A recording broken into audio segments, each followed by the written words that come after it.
ইসরায়েলের ঠিকানা আল্লাহু আকবার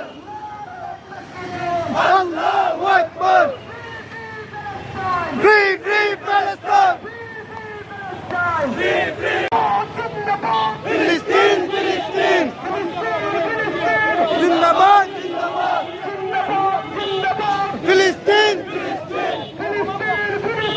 জিন্দাবাদ জিন্দাবাদ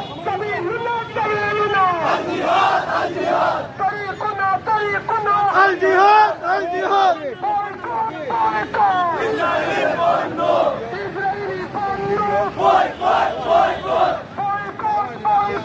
ইসরায়েলি পণ্য আমরা ইসরায়েলের বিরুদ্ধে অবস্থান শুরু করলাম। আমরা আমাদের শেষ বিন্দু রক্ত থাকা পর্যন্ত ইসলাম ধর্মের জন্য, মসজিদুল আকসা রক্ষার জন্য, ফিলিস্তিনবাসীকে রক্ষার জন্য আমাদের জীবন দিতে আমরা প্রস্তুত আছি। এখন ফিলিস্তিনবাসীকে রক্ষা করার জন্য আল্লাহর গায়বী তরফ থেকে